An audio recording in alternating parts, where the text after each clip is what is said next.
Hello, world. Welcome to episode 165 of the Jimmy Canz Show. We're doing a classic supercard retrospective. This time we'll be discussing Clash of the Champions 19. Um, this was a WCW event held June 16th, 1992, from the McAllister Fieldhouse in Charleston, South Carolina. Was broadcast live on TBS uh, just 4 days actually before Beach Blast pay-per-view. Um, Kind of odd timing there. The attendance for this event was 4,600 approximately. Action was called by Jim Ross, Jesse Ventura. This entire card is the NWA World Tag Team Title Tournament, first round. WCW at this point in its history was reaffiliating itself with the NWA.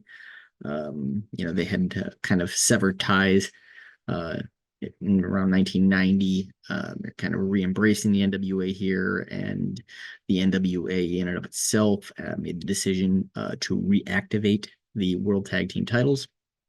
And it was also announced at the beginning of the program that they would be holding another tournament. This one would be hosted by New Japan to crown a new NWA World Champion later in the year. So some interesting bits of history there. So let us look at this tournament. Like I said, we get the first round on the program here.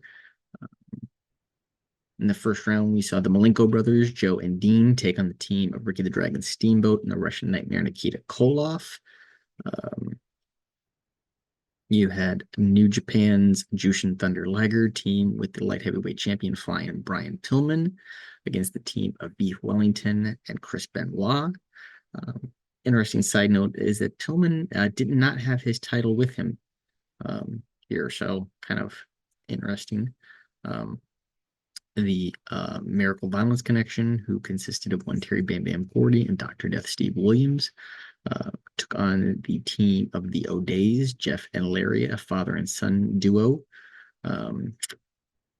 Be honest, there was a very, very, very cringe promo by Dr. Death pre-match. One of those things that did not age well, but would not be accepted in today's society. The very I'm not even going to touch on it. It's very cringy. I wonder. I don't know. It's just I guess a sign of the times, but just pretty bad. You had the team from Puerto Rico consisting of Miguel Perez Jr. and Ricky Santana facing the WCW World Tag Team Champions Rick and Scott Steiner. On the other side of the bracket, you had the Natural Dustin Rhodes teaming with Barry Windham, facing the former tag champs from the Dangerous Alliance, the Enforcer AA Arn Anderson, and beautiful Bobby Eaton. Also representing the Dangerous Alliance in the tournament were World TV Champ and US Champ, Stunning Steve Austin and Ravishing Rick Rude, respectively. Taking on the team of Marcus Bagwell and the Z-Man. It's kind of interesting is that Austin actually didn't have the television title with him. He was actually sporting one of the now deactivated six-man tag team titles. Also on this card, you had the team of Hiroshi Hase and Akira Nogami taking on the Headhunters. And then you had the Silver Kings, Silver King 1 and 2, taking on the United States Tag Team Champions, the Fabulous Freebirds. That was Michael P.S. Hayes and Jimmy Jam Garvin. So, not too surprising that every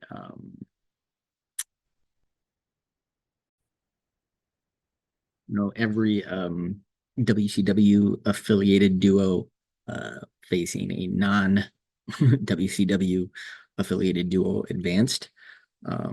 So Steamboat and Koloff advanced over the Malenkos. Um, Pillman and Liger advance. Gordy and Williams advance. And then actually the Steiners advance um, via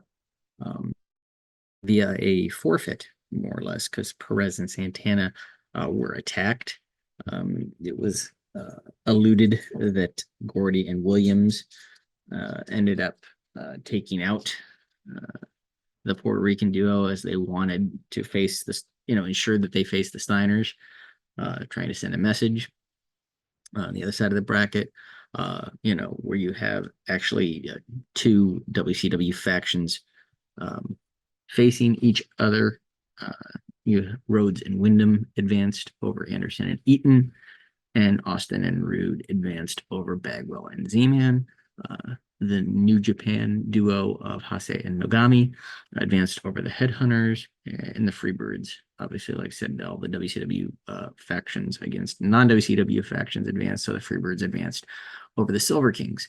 Side note here is that Nogami was legitimately injured, so he was actually replaced in the tournament going forward. Replaced by Shinya Hashimoto for the remainder of the tournament. And then, the looked like, that was going to be it for the show. But then I believe it was Bill Watts, who was a vice president WCW at the time, and also the on-air authority figure, stepped in and said that due to Gordy and Williams' actions, that they were actually going to be facing the Steiners tonight, and that it was going to wait for the bash, which again is another odd bit of booking, in my opinion. Here is you've got Beach Blast coming up in just 4 days after this, yet they're saving the entire remainder of this tournament for the Great American Bash. Well, I don't understand why you wouldn't have had a couple of these tag matches on the Beach Blast card, so that way we could have had a little bit more variety for the Bash. But it was what it was. So um, you know those the quarterfinals are now set. You see, it will be Steamboat and Koloff facing Liger and Pillman, Rhodes and Wyndham facing Austin and Rude, and Hase and Hashimoto facing the Freebirds. And then, like I said, we get Gordy and Williams versus the Steiner brothers to close out this show. And in a bit of a shocker, um, the duo of Gordy and Williams actually defeated Rick and Scott, who were the WCW Tag Champions at the time, to advance on to the semifinals. You definitely see there's something brewing here. So, we will get the remainder of this tournament, as I stated, at the Great American Bash. Still don't understand why they're dedicating so much screen time to this. Like I said, this entire Clash was dedicated entirely to this, and the Great American Bash, with the exception of the world title match, will be dedicated entirely to the remainder of this. So yeah, it's some odd booking decisions, in my opinion, honestly.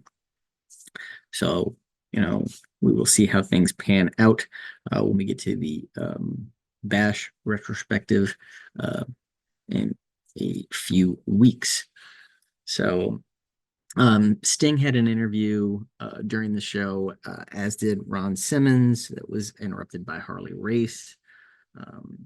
to help set up some other things. So these were decent matches, wrestling quality wise, but there was no emotional investment in 99% of this show.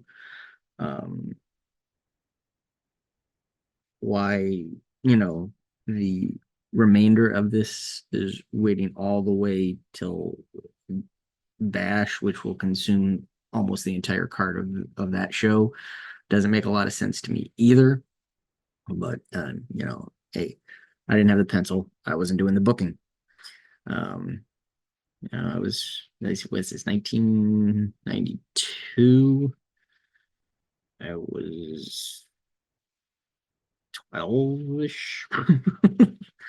uh, time ticks away. Anyway, there were 17 WWE Hall of Famers involved in the show. As I said, uh, Race, came out to interrupt Simmons' interview, so he was involved in the show. Basically, Austin was on the show. Steamboat, Bill Watts had screen time as well. Double A, Barry Windham, I already mentioned Simmons, Medusa, aka Alondra Blaze, whatever we want to refer to her as. You had the Birds, Hayes and Garvin, Gordy, Stinger, Ravishing Rick Rude, Liger, Dr. Death, uh, both members of the Steiners, and Paul Heyman. You tack on commentary and interviews with Ross, Ventura, and Bischoff. That gives us 20 WWE Hall of Famers involved in this show. But I hate clashes that centered all around one thing and no title matches. This is called Clash of the Champions, and that wasn't a single title match. I mean, I understand it's a title tournament, but we don't even get the finals of it here. Um, I just don't get it. Um,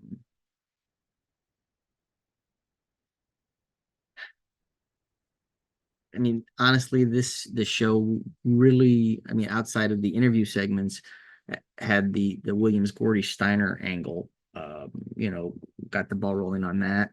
Um,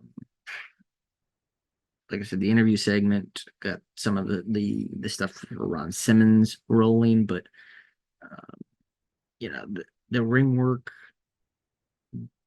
as good as it was in the matches themselves, doesn't make up for just a badly booked show. There's nothing to be invested in this show.